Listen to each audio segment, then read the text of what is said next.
a sportsperson of worldwide acclaim today.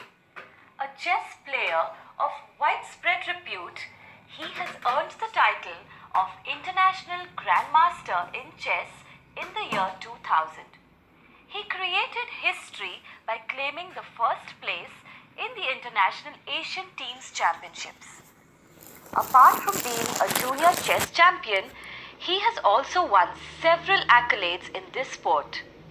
He holds a master's degree in business administration. He is none other than Abhijit Kunte.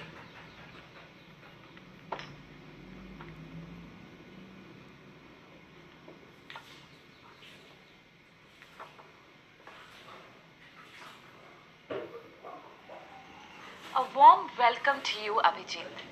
A renowned grandmaster in chess. Tell me, how did you develop an interest for such a challenging game? Well, basically, my entry into chess was just by luck because my sister used to play chess and there was nobody to accompany her for a chess club. So that's the way I started playing my. Who were your guides through this whole learning experience? I started playing chess with Mr. Fadke, Mohan Fadke. He is from Pune. I started learning from him from the age of 8 in 1984, and slowly I shifted to Mr. Arun Vaidya, who is an international master from Mumbai.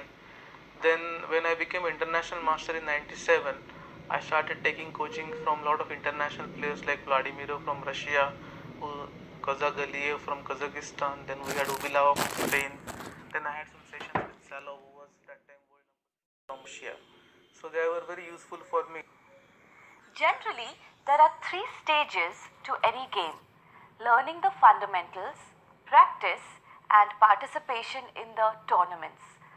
What is your experience amongst all these phases of the game? Yeah, I think it's a very good question because the third phase, that is competitive sports, that is what makes a professional from amateur. And I think the first phase, which is learning, I think it's a continuous process and it doesn't end. So it is just continuing and it's a very important part in everybody's life. The second phase, which is practice. Well, we have practice sessions in Pune with a lot of players, but because of internet, it has become very easy for chess players because we can play with on internet with many players at the same time on different parts of the world, I will say. Like before, it was a very tough task to get a practice partner, but now it is becoming very easy because the geographical barriers are just not there. So practice has become more easier, but at the same time competition has become very difficult. Exactly, with playing with so many players and having the exposure with so many players worldwide. See, the thing is, like in India, when I started playing chess, there were just around 100 rated players, and now the city of Pune itself has around 90 rated players. So that shows that's a big difference. Level of competitiveness which is coming into game of sport. Any advice that you'd like to give our budding chess players about the participation in tournaments?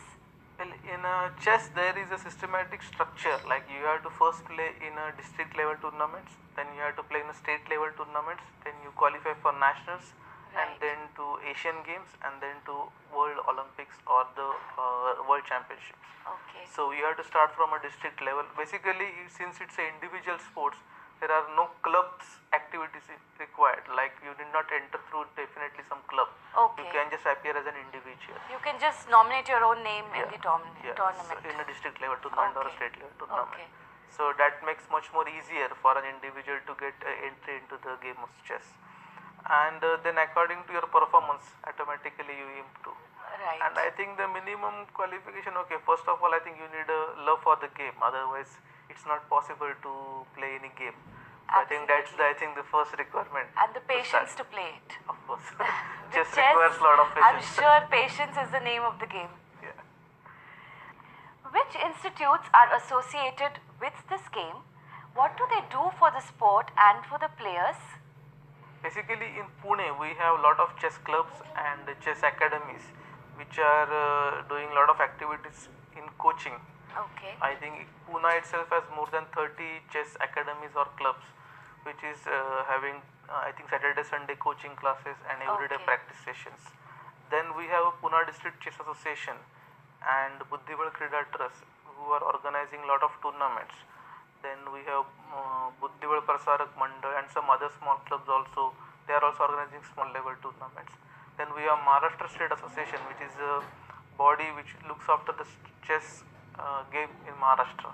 Alright. So they are the basically responsible for holding all the state level tournaments and recommending the players for nationals and other things. Then we have All India Chess Federation, which does Right. the same work at India level, and Okay. World Chess Federation for the. Absolutely. But is there, can we get more information about these Yes, entities on the internet or through newspapers? I think most of these chess clubs and the associations have their own websites. Okay. So everybody So can if you visit the search website, and get onto the internet, you can get a lot of information. and a lot of tournament is happening. Like I think almost every week there is a tournament in India. So, but Ample exposure there. yes. The molding of a sports person entitles a lot of factors: the player himself, the coaches, the spectators, and most importantly, I'm sure, family support. What have all these entities, what kind of a role have they played for you during the learning of this game? Well, I think without the family support, it's just not possible to continue in any sports as a professional. Because in India, the 10th standard comes at the age of 16, and at the age of 16, you have to decide whether you are going to go for medical or engineering, Absolutely. or you have to continue with your sports.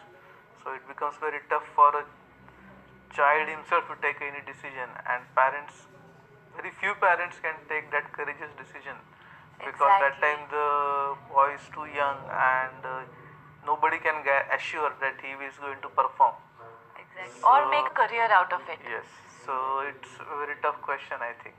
So I think without parent support, it's just not possible to continue in any sports. And I think coaches have a very important role to play, because what happens at the young age, we get a lot of training, and if it is not done properly, even at the age of 16, 17, even if you get a good trainers, it is very difficult to change your style afterwards. It becomes a very tough thing to happen, and or it takes out 3 or 4 important years of your career. And at 16 to 20 is a very important period for everybody's life to That's do right. something, and I think coaches have a very important role to play, I think.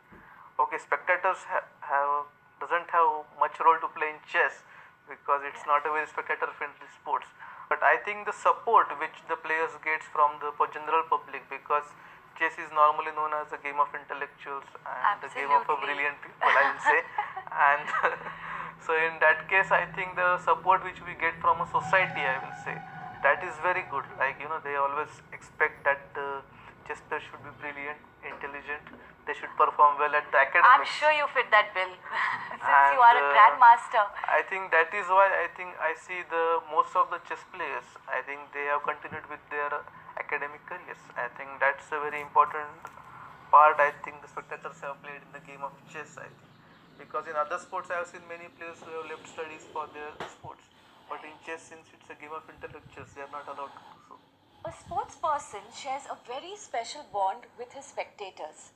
But like you mentioned earlier, chess is a game where there is no direct interaction with the audience.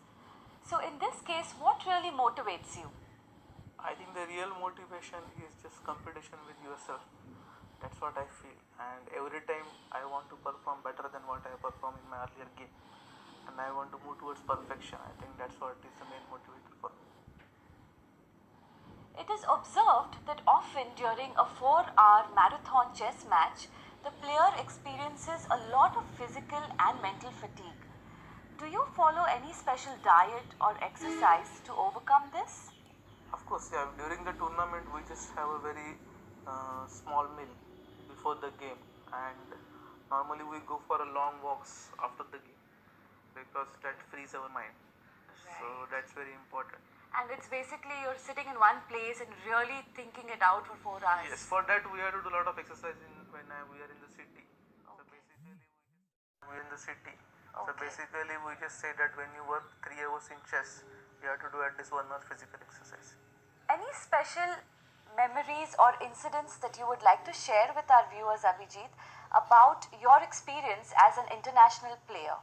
I enjoyed most my success in British Championship, where after after 88 years of the traditional tournament, they stopped Indian players from playing in that because we were just winning the tournaments. And so the last edition was fought very bitterly Okay. between the all of the world and against India.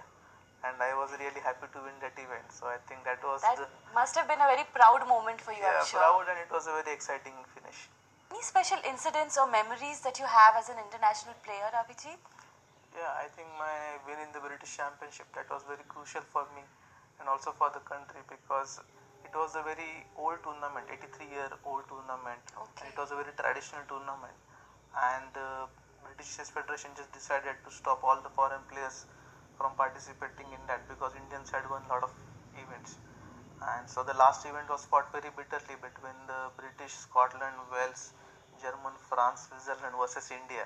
Wow. And I was really happy to win that event for India, and I think that was a really nice victory for me. I'm sure it was a very proud moment for India also. Yeah, thank you. It was really good. With this, I'd definitely like to say a big thank you for being here with us and sharing such valuable knowledge with us and our little viewers.